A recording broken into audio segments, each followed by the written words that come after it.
The polls just collided with James Comey's unexpected FBI bombshell. Is there time for Weinergate to blow over? Or will this follow Hillary through Election Day? Let's ask the party panel tonight. It's Nomiki Konst. She is a Democratic strategist and host of The Filter on SiriusXM. Find her on channel 127. Anthony Cumia is here. He's host of The Anthony Cumia Show. And Markay, writer at the Washington Free Beacon. Welcome back, everyone. A crazy day, crazy time in the election, and the oddities just roll on.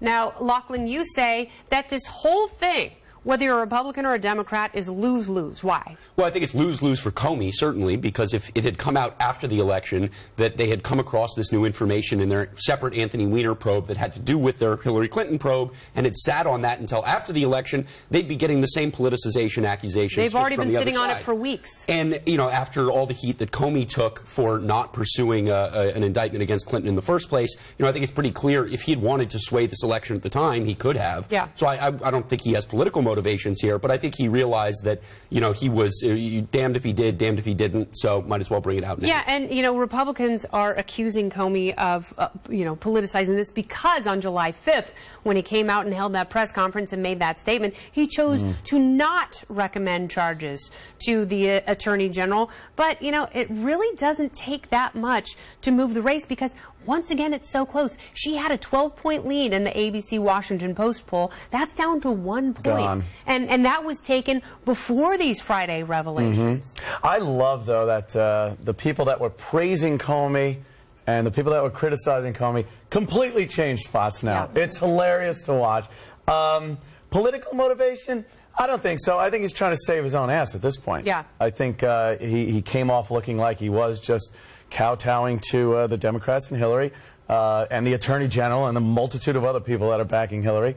And it bit him. It bit him, and now him and his agents. So much came out between July and now, thanks to WikiLeaks and FBI leaks, and so much that the department knew about when they were looking into the investigation. And a lot of people were asking, like, how could you not press charges? So is this just him saving face? What do you see going on here? I think that FBI Director Comey, and I'm one of the few Democrats who's going to say this, I think he's a good guy in a really tough position, and everybody else is politicizing something that he's just doing the way that he would normally do. He's conducting business the way he's supposed to do it. He's releasing what information, that the fact that they're looking into this, he's not releasing the documents, he's not going through the thorough investigation publicly just yet, because it is that, it's an investigation. Weiner did this, Anthony Weiner did this only a few weeks ago. They only decided to investigate Anthony Weiner a few weeks ago. And as you said in your opening, perhaps this is something where Anthony Weiner is now making a deal. I think that's exactly what he's doing. Absolutely. I think he knew exactly what he was sitting on. I don't think the FBI agents stumbled onto this. I think they were directed toward this material, and I think Anthony Weiner, you know, this is the last bargaining chip that he has. Judge Napolitano is going to be on the show a little bit later. He pointed out on Outnumbered today that Anthony Weiner could be facing 50 years in jail if, in fact, he's got pornographic images of a 15-year-old on that laptop. I mean, we were all sickened by the stuff that's come out in the last couple months.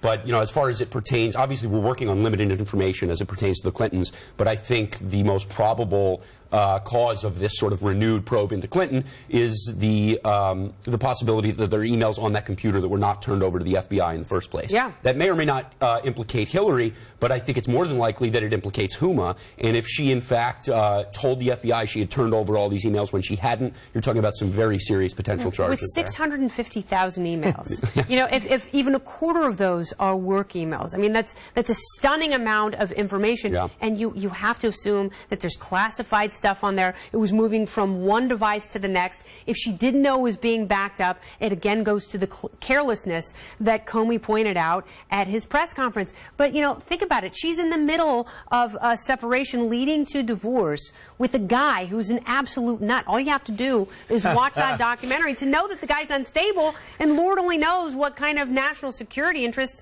are on his laptop. Right. The thing is, the divorce is going through because of his pornographic lifestyles, not the emails or things that pertain to Hillary Clinton or her campaign. Yeah. Because Huma is firmly in Hillary's corner, although now you're never going to see her next to Hillary again. You will never see her next to Hillary. I don't know about that. I don't think so. I think she is gone. persona non grata. She's still advising. It's a Debbie Wasserman Schultz situation. Oh, Debbie, we'll take you out of the DNC, but then we'll make you the chair of our campaign. Yeah, it's the kind of hypocrisy that people are absolutely sick of, and that's why this race has turned on its head once again. It's like the Simone Biles of presidential. Party panel.